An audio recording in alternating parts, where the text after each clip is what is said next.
Hola, mi nombre es Esther Torres Santillán. Soy profesora investigadora de la Escuela Superior de Ingeniería Química e Industrias Extractivas del Instituto Politécnico Nacional.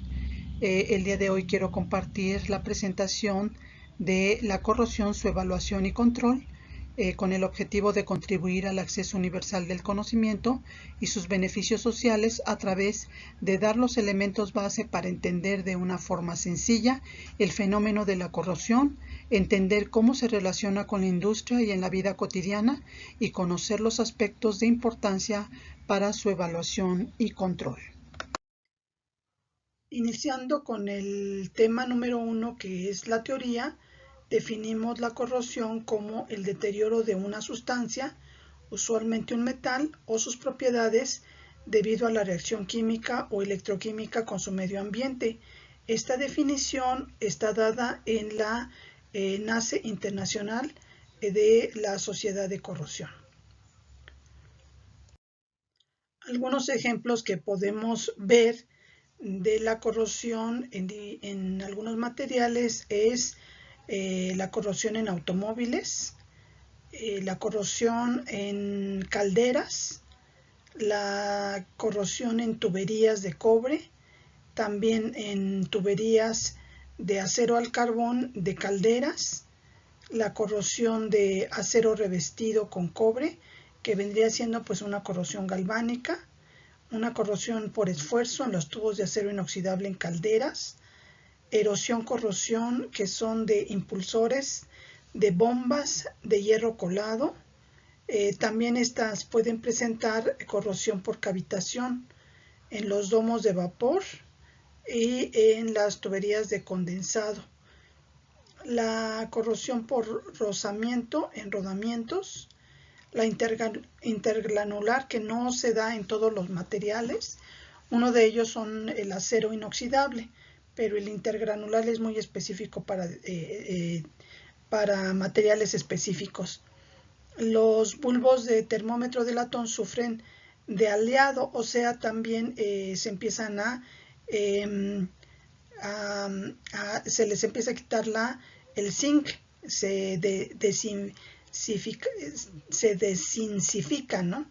El hierro colado, que es la grafitación, también que es un de aliado, y la corrosión a alta temperatura en las bridas de los escapes.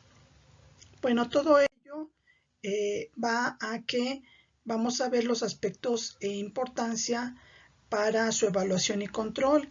Entonces, estos aspectos son los económicos, de salud, culturales y de seguridad. ¿Por qué es importante la evaluación y el control?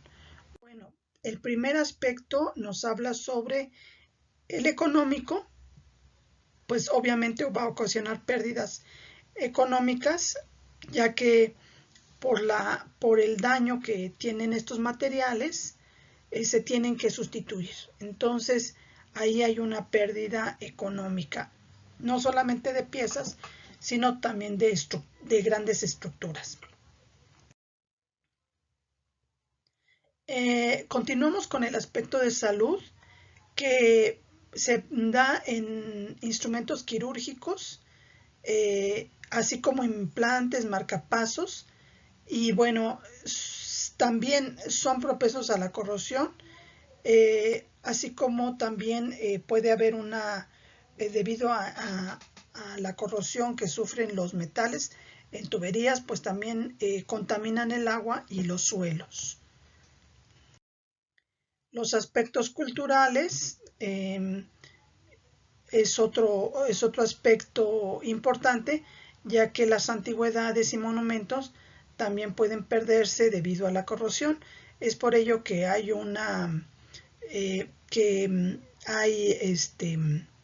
personas que se dedican específicamente a lo que es la recuperación de estas o el mantenimiento de estas antigüedades. El aspecto de seguridad, que es uno de los principales, son piezas de máquinas o equipos en las fábricas que pueden causar daño, corroído, y no solamente puede haber pérdidas materiales, sino también pérdidas de vida por los accidentes industriales, que pues se podrían ocasionar, ¿no? El no tener un buen mantenimiento puede provocar pues este tipo de accidentes tan graves, ¿no? Que en uno de ellos, pues la industria petrolera, pues es una de las que ha sufrido este tipo de daños. Continuando con este mismo punto, el 4.1, seguimos con la corrosión del hierro. En sí la corrosión pues es un proceso espontáneo, no puede eliminarse, sí puede retardarse, pero es un proceso que finalmente se va a llevar a cabo tarde o temprano. Y es un proceso que experimentan los metales en contacto con el medio ambiente, el aire, el agua, la sal, el oxígeno, y ya que regresan a su estado inicial de menor energía. Un ejemplo de ello es la corrosión del hierro. Por ejemplo, el metal que tenemos aquí, el hierro, que ya es un hierro que se trató industrialmente, que se extrajo, que se obtiene en las coladas. Bueno, al someterse al medio ambiente, agua y oxígeno, pues retorna a su estado inicial de menor energía, como es el óxido de hierro o el hidróxido de hierro, de tal manera que ese es su menor estado de energía. El menor estado de energía significa que ya no va a reaccionar, se vuelve como inerte, entonces se vuelve en un metal oxidado, ¿no? Eso es lo que significa estado de mayor energía, que está activo, y estado de menor energía, donde ya casi no. Bueno, entonces iniciamos a explicar cómo se extraen los materiales.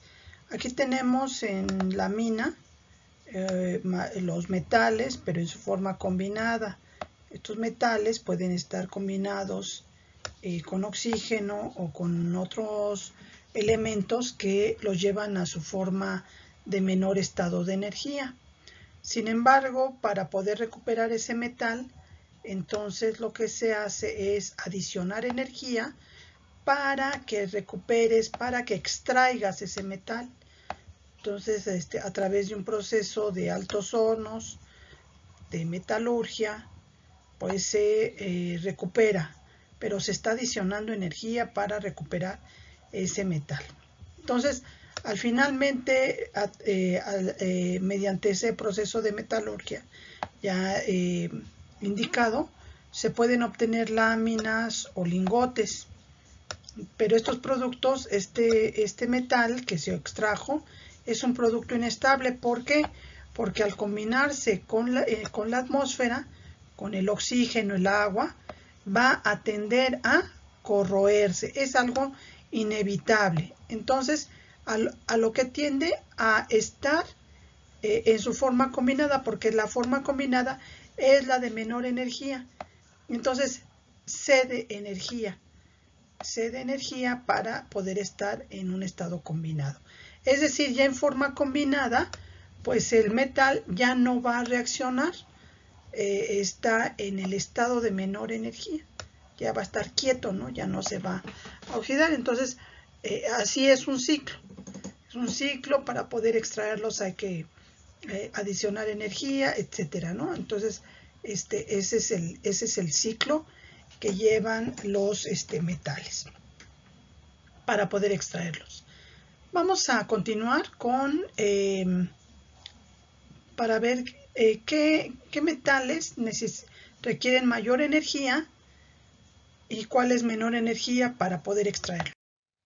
Bueno, aquí tenemos una tabla con diferentes elementos en donde vemos que están ordenados de manera que en la parte superior tenemos los elementos que requieren mayor energía para su extracción, y tenemos en la parte de abajo los elementos que requieren menor energía para su extracción. Esto significa que los que requieren menor energía para su extracción, pues van a ser precisamente esos metales que no se van a oxidar tan fácilmente, o sea, son tipo catódicos. Y en la parte superior, pues son todos aquellos que como requieren más energía para su extracción en la forma metalúrgica, pues entonces estos son elementos que se van a oxidar muy fácilmente. Entonces de ahí depende pues el ordenamiento también de la tabla de potencial estándar de reducción o la tabla de hay otra tabla que se llama la tabla de galvanizado bueno, ahorita les digo, pero así están ordenados. Entonces, los que necesitaron, ya como conclusión, mayor requerimiento de energía para su extracción, se oxidan muy fácilmente, y los que requieren menor requerimiento de energía en la extracción, pues no se oxidan tan fácilmente, resisten más, los que están en la parte inferior resisten más la corrosión. Para que ocurra la reacción debe de existir un ánodo y un cátodo. Entonces vamos a en el ánodo, el ánodo cede electrones y se oxida, y el cátodo gana electrones, entonces se reduce. Esto ya lo habíamos visto en la parte inicial de las reacciones redox.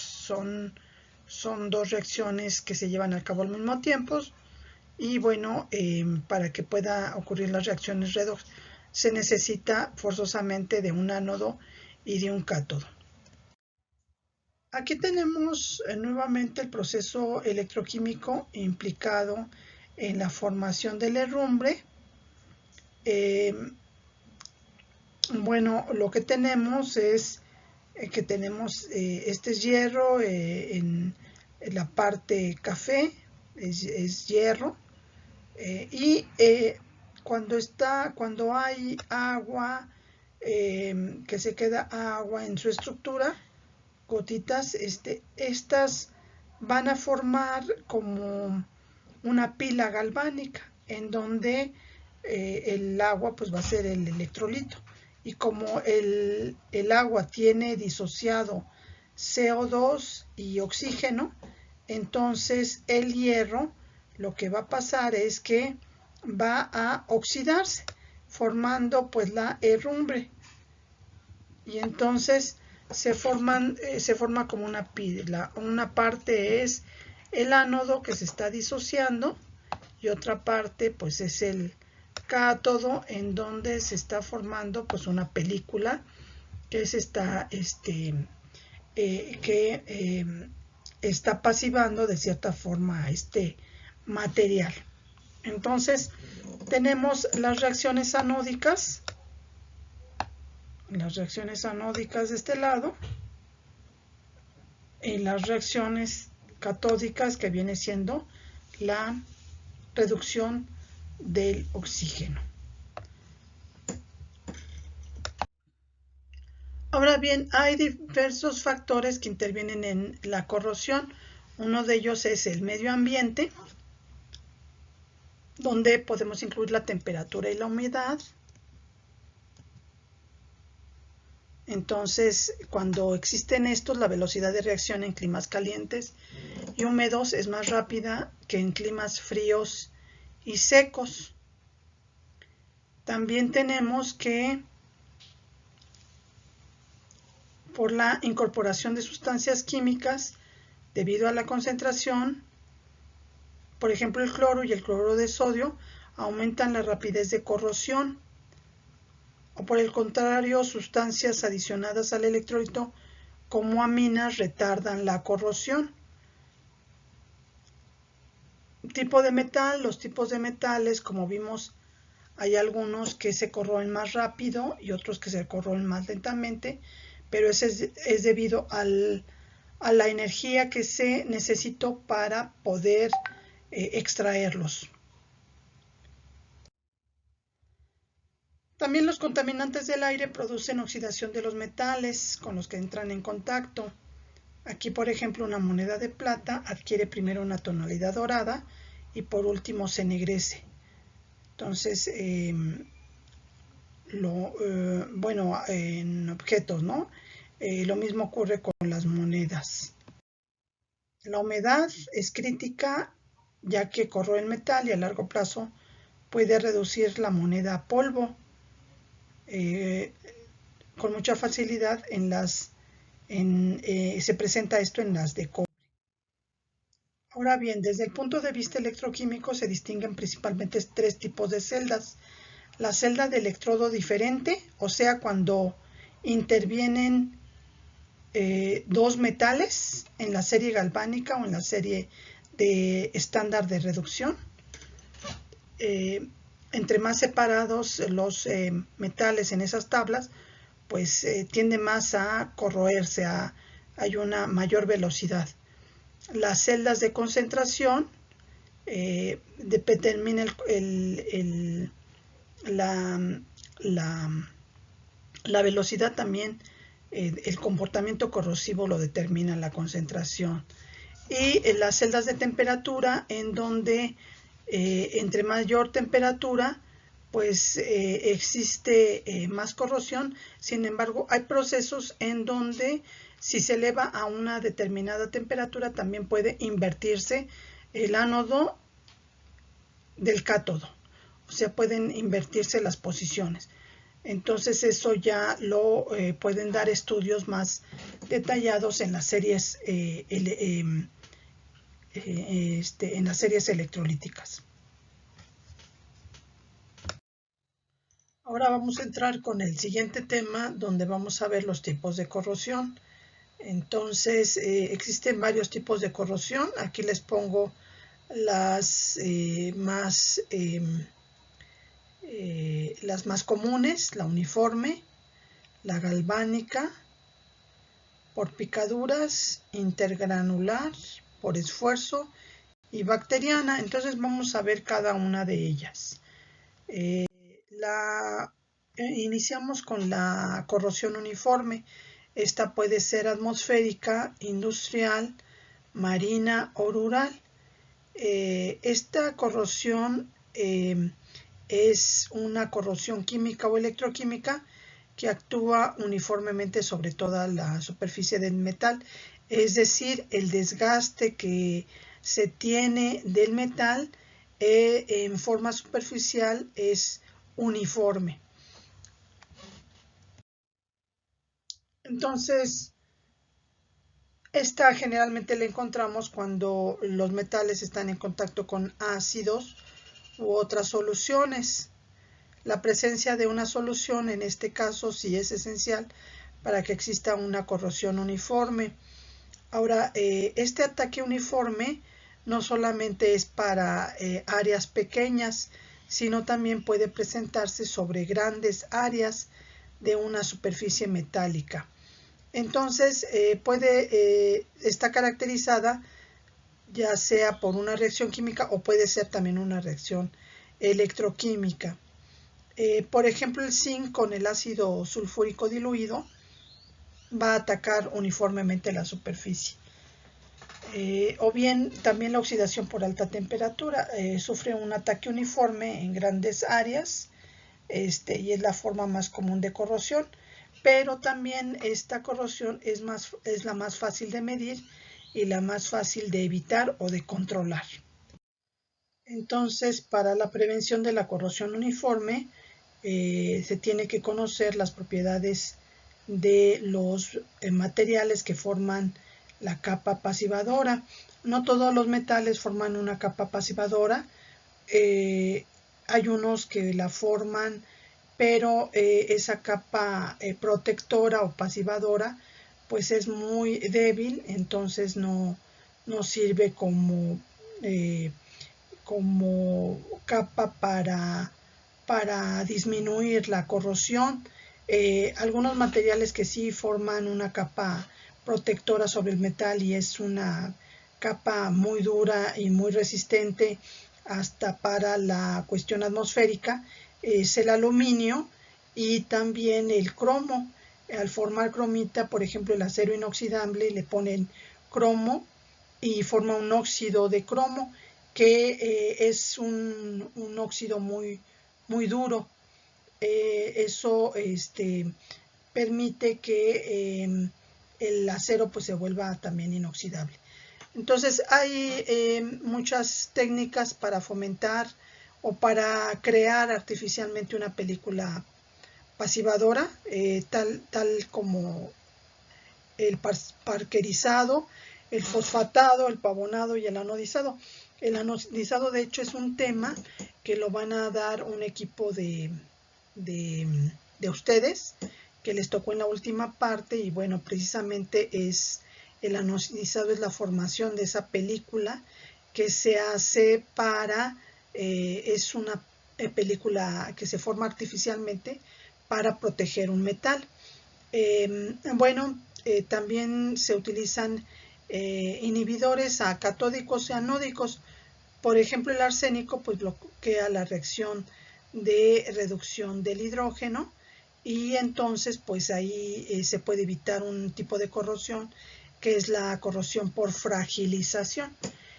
Aquí tenemos esta gráfica en donde tendríamos la velocidad de corrosión, que podríamos tener aquí la corriente o la densidad de corriente, ¿no? Ya nada más es dividirla entre el área.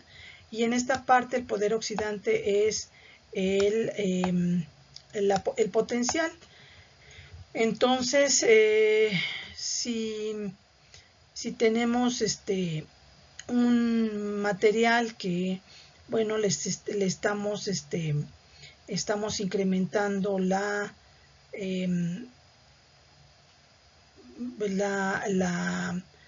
el potencial, estamos incrementando, lo estamos oxidando, porque lo estamos polarizando positivamente, ¿no? Entonces, se está oxidando. Llega un momento dado en que, obviamente cuando se está oxidando, pues existe una corriente que nos va a provocar que incremente la velocidad de corrosión. Entonces llega un momento dado en que ya no, al contrario, la corriente disminuye y esta corriente, esta disminución que es muy notoria, significa que ya no hay corriente, que se está bloqueando esa corriente, significa que aquí se formó esa capa pasivadora. Y después, si se sigue aumentando, la capa pasivadora resiste cierto potencial, pero llega un momento dado en que es tanto el potencial que se le aplica, pues que se destruye esa capa pasivadora y entonces vuelve a oxidarse. Entonces, esta zona pues se llama transpasivo, esta zona cuando ya se destruye la capa pasivadora, es una transpasividad que se da. Bueno, aquí también lo podemos polarizar de esta parte a la parte negativa. Y bueno, esta es, bueno, también lo estamos llevándolo a la reducción. Bueno, vamos a continuar con otro tipo de métodos para controlar la corrosión. Tipos de inhibidores pueden ser anódicos, catódicos, ómicos, de precipitación y de fase vapor. Por ejemplo, los pasivantes, aquí están oxidantes, cromatos, nitritos y nitratos, y los no oxidantes, fosfatos, tungstatos y molibdatos. Los catódicos, bueno, son venenos catódicos como el arseno, bismuto y antimonio. Bloquean la reacción catódica. Entonces, también tenemos carbonatos. Los sómicos van a incrementar la resistencia del circuito y entonces van a restringir la difusión de especies cargadas hacia las áreas catódicas. Por precipitación, entonces los inhibidores inducen a precipitarse compuestos formadores de película que tienen una acción general sobre la superficie del metal, interfiriendo con ambas la reacción anódica y catódica. Hay otros que se llaman en fase vapor, inhiben la corrosión, haciendo al medio ambiente alcalino y por formación de películas hidrofóbicas. ¿En dónde se puede aplicar todos estos inhibidores? Pues en sistemas de tratamiento de aguas, en baños de decapado ácido y en industria del petróleo. Es ahí donde se pueden aplicar este tipo de inhibidores. Ahora bien, el uso de protección catódica es otro método para la protección de corrosión uniforme. ¿De qué se trata la protección catódica? Pues es una protección por medio de una estructura, pero a la estructura que necesitamos proteger la convertimos en cátodo, porque bueno, ya sabemos que el ánodo es el que se deshace. Entonces, si convertimos la estructura en cátodo, pues entonces ya no va a ya no se va a deshacer. Por ejemplo, aquí está la estructura que queremos proteger, la hacemos cátodo por medio de, puede ser de dos maneras, con el ánodo de sacrificio o como corriente impresa. Son dos métodos para hacerlo cátodo. En el ánodo de sacrificio, si combinamos con otro metal en la tabla de potencial estándar que tenga un potencial más pequeño, o sea que actúe como ánodo, pues entonces ya directamente al conectarse, pues se vuelve una celda galvánica que el que se corroe pues será el ánodo de sacrificio. Entonces tenemos que seleccionar qué metal es el que cuál va a actuar como ánodo y cuál va a actuar como cátodo. Y bueno, el otro método es poner al material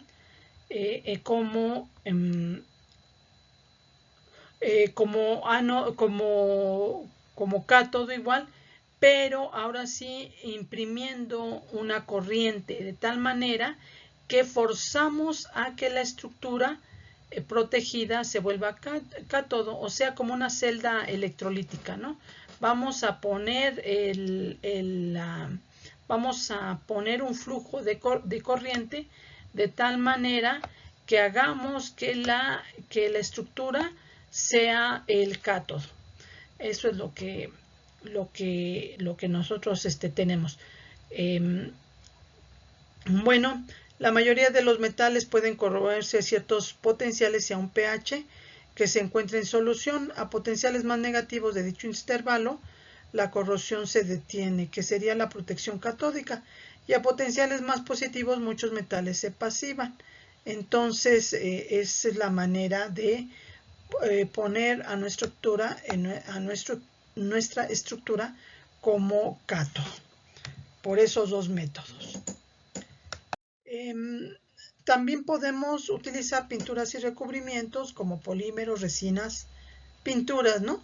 Para proteger el material, pero debemos de recordar que siempre estos materiales deben de estar perfectamente limpios antes de precisamente ponerle algún recubrimiento, porque si no, pues ocasionaríamos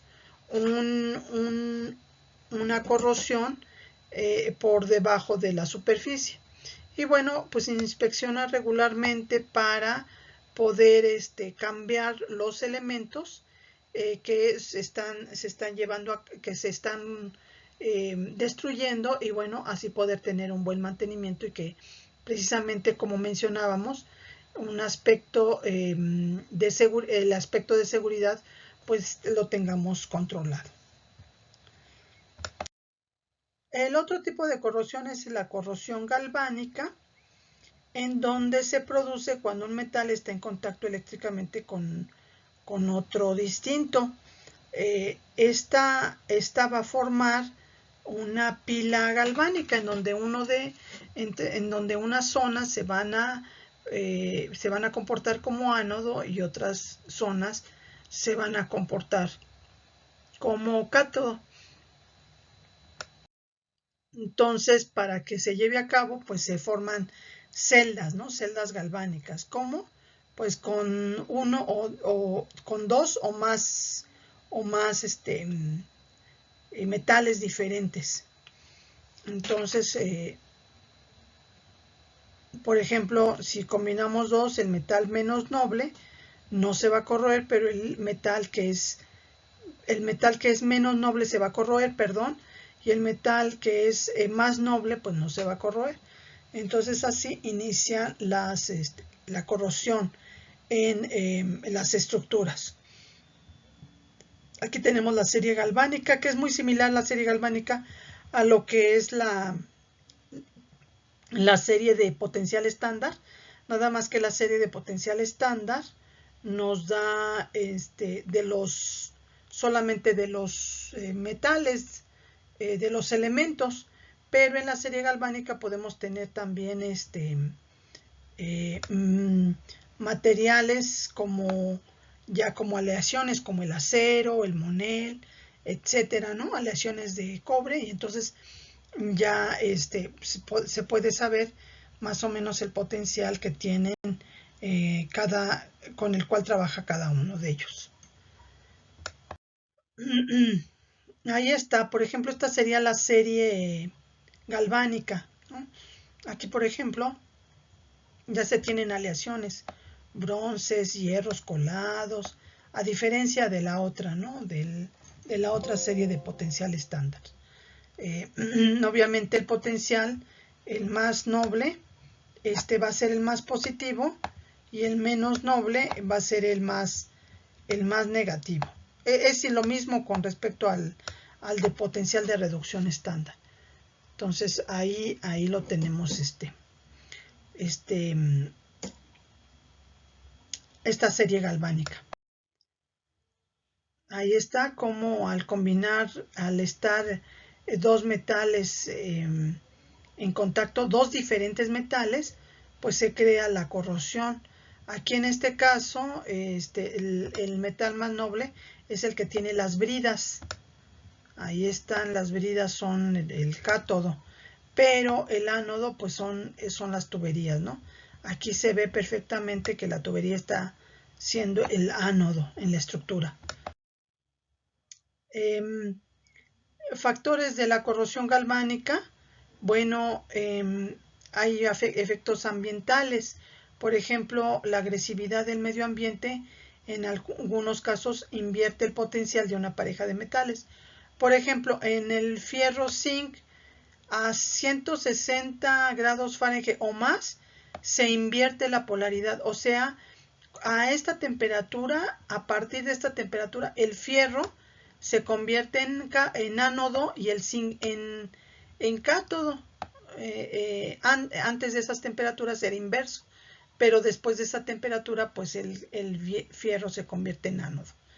También la humedad también afecta, incrementando la corrosión. Algunos gases también como los NOx y los SOx incrementan la corrosión de los materiales. El efecto de la distancia, entre más alejados estén los electrodos, menor será la conductividad. Y bueno, sin embargo, existen pares galvánicos que funcionan a metros de distancia. Y en los efectos del área, si yo tengo un ánodo pequeño y un cátodo más grande, entonces se hace un hoyo muy grande en el ánodo por la densidad de corriente que está pasando. Es 1000 veces mayor que cuando el ánodo estuviera del mismo tamaño. O sea que para detener la corrosión es mejor tener un ánodo grande y un cátodo pequeño. Eso es lo más óptimo, ¿no? Para que no exista tanta densidad de corriente que nos esté provocando una aceleración de la corrosión muy grave para el ánodo. Bueno, aquí tenemos primero el diagrama en donde vemos el efecto de la temperatura en un par galvánico. Estábamos mencionando el zinc con el hierro. Llega a una temperatura mayor de 160 grados Fahrenheit, lo cual provoca que a esta temperatura el zinc pase a ser el cátodo y el hierro pase a ser el ánodo. Entonces esto ocurre con algunos pares galvánicos, por lo que bueno, ahí debe uno tener cuidado el efecto que tendrá ese par galvánico en una estructura con el efecto de la temperatura. Con respecto al área, aquí tenemos que a una mayor área pues va a haber una mayor velocidad de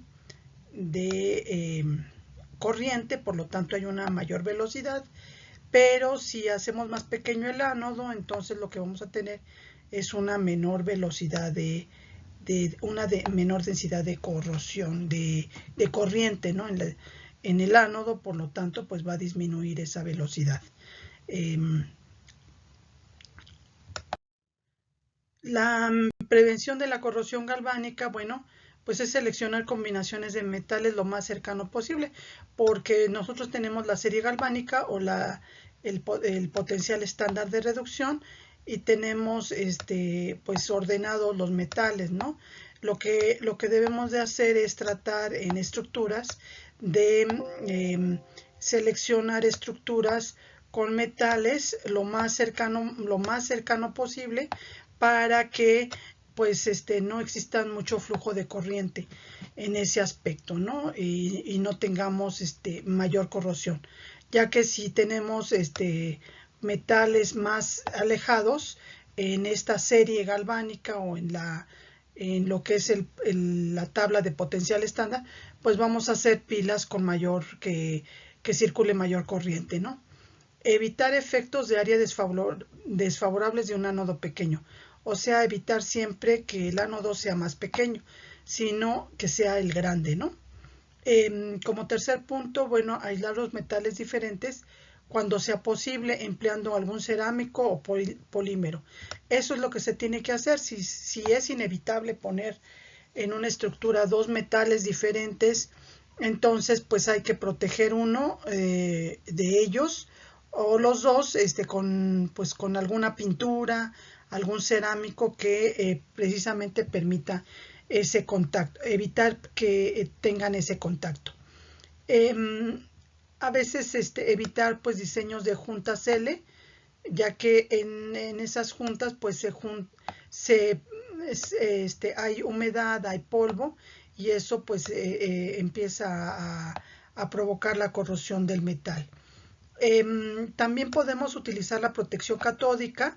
Ya vimos que hay dos métodos para proteger el metal catódicamente, ya sea por un ánodo de sacrificio o bien por la impresión de corriente, para poner al metal que se va a proteger como cátodo. O sea, siempre poner al metal como cátodo de una manera pues sintética, ¿no?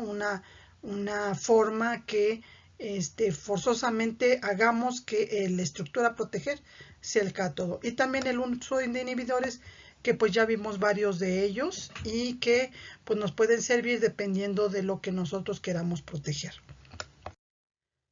El otro tipo de corrosión es una corrosión por picaduras. Aquí se producen pequeños hoyos o pequeños agujeros por agentes químicos de 1 a 2 milímetros de profundidad. Entonces en todas las superficies se empieza a ver este tipo de perforaciones, de hoyos. Es un ataque extremadamente localizado. Entonces es una corrosión muy destructiva e insidiosa, porque a veces se empiezan a formar esos pequeños hoyos y pues llegan a medir, llegan a ser muy profundos.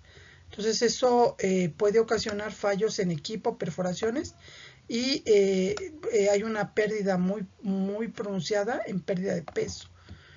Es difícil de predecir o medir cuantitativamente, es muy difícil. Entonces,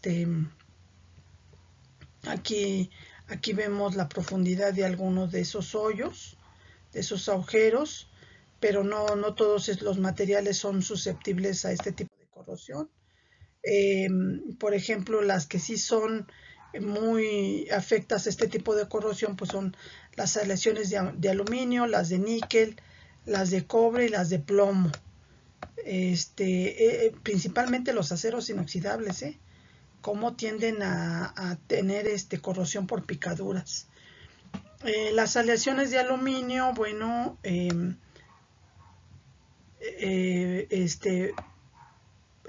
pueden ser con cobre, el aluminio puede aliarse con cobre, con plomo, con mercurio, y pueden hacer este tipo de corrosión muy localizada, ¿no? Muy severa en equipos precisamente de aluminio. Aceros inoxidable y aleaciones base níquel. Es que, bueno, son notoriamente susceptibles a picaduras por cloruros.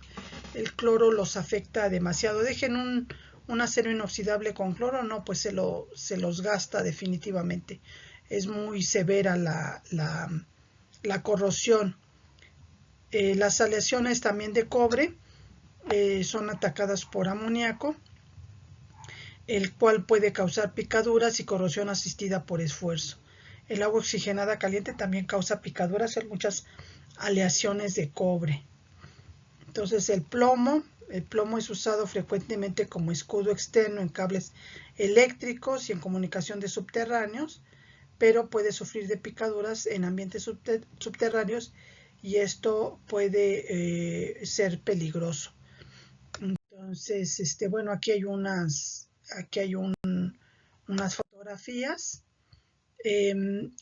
Se puede mejorar estos materiales. En el acero ha habido muchas investigaciones que mejoran estas características. Aquí tenemos 3 de ellos que precisamente se modifican estructuralmente en su composición para dar mayor resistencia a la corrosión intragranular, ¿no? O por picadura, el 316 tiene mayor resistencia, el 304, ¿no? Son estos 3 tipos de aceros que resisten mucho la corrosión intergranular o por picaduras. Intergranular, bueno, el intergranular también es una corrosión localizada en los límites de grano. Esto origina pérdidas en la resistencia. Se empiezan a desintegrar los bordes de grano. Lo que sucede que cuando se hace un material está formado por granos, o sea, en su estructura ya microscópica, en realidad pues es como si fueran pequeños granos que forman toda la estructura, pero donde está el borde de grano es la parte más activa. Entonces esa es como si se formara una pila galvánica en esta zona con el grano, y entonces se empieza a destruir. Aquí vemos cómo se empieza a deshacer el material en el borde de los granos, y es muy localizada. Vamos a ver, aquí vemos, ¿no? en estas imágenes de microscopía electrónica de barrido, como en las orillas, como en la parte más activa, se empieza a deshacer y bueno, se empieza a desintegrar. Esta es la parte más activa en el borde del grano, en el borde, y entonces se empiezan a desintegrar los materiales.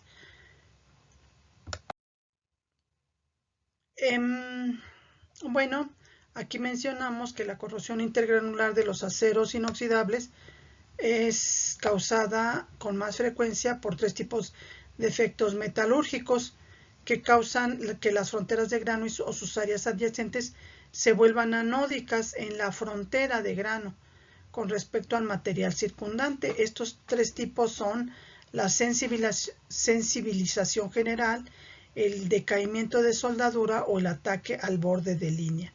Entonces vamos a ver cada uno de ellos. La sensibilización general es un tratamiento que se hace en metalurgia para que los aceros inoxidables son muy lentamente enfriados. Eso es para que la información o el historial de estrés se les vaya eliminando, pero eso ocasiona que de cierta manera se haga más susceptible al ataque intergranular. Si le quitan el estrés por el historial por esfuerzos, pero bueno, pues también esos límites quedan sensibilizados. Entonces es más fácil que un acero inoxidable pues se pueda corroer por este tipo de corrosión, la intergranular, al hacer ese procedimiento. El decaimiento de soldadura al ataque del borde también es otro tipo de proceso. Es que exactamente la línea de soldadura donde se está soldando, en esa parte, por las altas temperaturas que se tiene, se forma el problema, ¿no? Por eso hay muchos estudios en el área de donde está la soldadura. Esto crea una mayor frecuencia de corrosión intergranular por este efecto. Y bueno, vamos a ver. Se puede controlar de diferentes formas, sí. Bueno, por la selección de materiales, un diseño y fabricación también de los materiales es adecuado, al no utilizar, por ejemplo, soldaduras que pues precisamente ocasionen que la zona de la frontera de grano pues que quede más expuesta, ¿no? Modificación del ambiente también, procedimientos adecuados en la soldadura y tratamientos térmicos. Esto es lo que se puede hacer. Y bueno, para para la corrosión tipo por esfuerzo, son simplemente que a los metales se someten a esfuerzo y bueno, empiezan a crearse daños en la estructura, ¿no? Pero más que nada eso es por esfuerzo, es como por esfuerzos de torsión, compresión, tensión. Y bueno, aumentenle en los agentes externos del medio ambiente, temperatura o potenciales. Y bueno, finalmente los materiales pueden decaer, pueden estar agrietándose, ¿no? Por este tipo de fenómeno. Hay fenómenos de corrosión de erosión, impactos de choque o también la cavitación, que es cuando se forman burbujas y explota, ¿no? O corrosión por desgaste. Entonces esas son las formas de este tipo de corrosión por esfuerzos. Esos son los esfuerzos a los que pueden estar sometidos los materiales.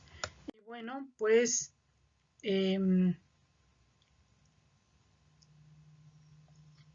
son materiales que están sometidos a servicio, a vibración, a deslizamiento.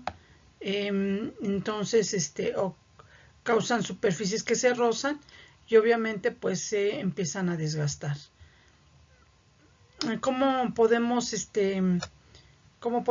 disminuir? Bueno, por el diseño, una selección de materiales más resistentes, modificación del medio ambiente, porque si está sometido a esfuerzo y todavía un ambiente agresivo, pues puede haber más corrosión, recubrimientos que son los que más se utilizan, un recubrimiento protector, y bueno, o bien también hacer una protección catódica en donde el elemento A a que no queremos que se desgaste, pues esté protegido, se convierte en cátodo y bueno, el mantenimiento, el estar reparando o cambiando este tipo de materiales cada determinado tiempo para evitar algún accidente.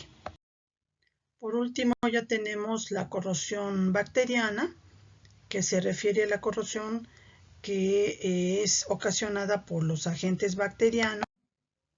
Aquí tenemos unas imágenes de microscopía electrónica de barrido donde muestra cómo se está atacando la superficie y bueno, cómo hay un crecimiento microbiano incrementa, ¿no?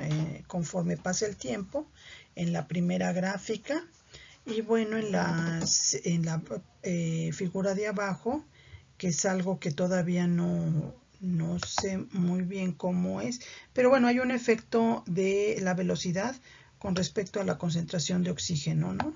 Que se genera por el efecto de los microorganismos. En esta diapositiva se ven los métodos de prevención y control contra la corrosión. Son diferentes aspectos que se tienen que ver. El primero pues es el conocimiento del ambiente, es en conocer todos los materiales que son más resistentes a determinados ambientes. Yo creo que es lo primero que se debe de conocer de los materiales. Continuamos con los inhibidores y hay inhibidores que se adicionan a las soluciones corrosivas para disminuir sus efectos. Entonces, por ejemplo, los anticongelantes usados en radiadores de automóviles. Bueno, y los inhibidores, como decíamos, del arsénico, por ejemplo, en la industria petrolera, que inhiben la generación de hidrógeno y que este hidrógeno atómico se infiltra en la estructura del acero para fragilizarlo, de las tuberías que transportan el gas amargo, ¿no? Son ejemplos de los inhibidores.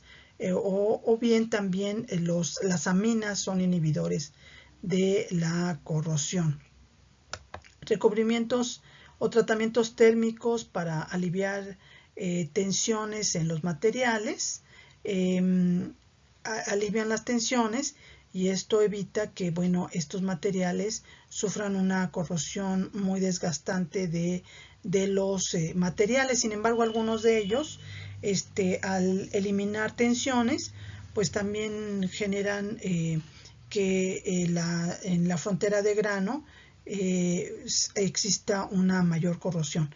Pero bueno, seleccionar ese tratamiento térmico para el material pues es importante para la elección de un material para determinado objetivo. Continuamos con la protección catódica.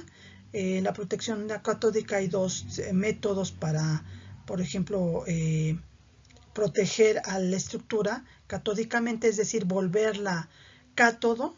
Esto es por una corriente continua para forzar a que nuestra estructura sea un cátodo, o bien pues por un ánodo de sacrificio, ¿no? Esa es la protección catódica. El uso de aleaciones para mejorar con algún otro elemento o incrementar alguna propiedad, como el acero inoxidable, ¿no? O el cobre. Recubrimientos, bueno, son como pinturas o recubrimientos recubrimientos que se utilizan ya sean orgánicos o inorgánicos. Estas pinturas pues pueden ayudar a evitar la corrosión, pero no solamente existen este tipo de recubrimientos, también hay recubrimientos como los electrodepósitos. Entonces uno de ellos pues son el anodizado, el fosfatizado, o bien recubrimientos que son con películas originadas por las películas que se depositan, como el cobrizado, el zincado, ¿no? que protegen de cierta forma a la estructura, ya que el zincado, como el zinc es un elemento que tiende a oxidarse, pues se protege se protege la estructura porque es como una protección catódica, ¿no? Ahí también esos recubrimientos podrían convertir a la estructura en cátodo, ¿no? Y bueno, pues estos son más uso de materiales de alta pureza. ¿Por qué? Porque si se combinan con otros o hay aleaciones, pues también se generan como pilas galvánicas dentro de la estructura, ¿no? Formando una corrosión intergranular. Y bueno, los metales, hay diferentes tipos de metales que son muy utilizados para estructuras: acero al carbono de baja aleación, aceros inoxidables, níquel, cobre, aluminio y titanio y sus respectivas aleaciones. Y bueno, los no metales que también sufren corrosión, a lo mejor mecánica, no electroquímica, pero sí pueden sufrir una corrosión química o mecánica, ¿no? Como los plásticos, los compósitos, los elastómeros, el concreto y materiales vítreos. Entonces, pues eso es todo con respecto a esta clase. Espero que pues este es el inicio ya de una nueva unidad.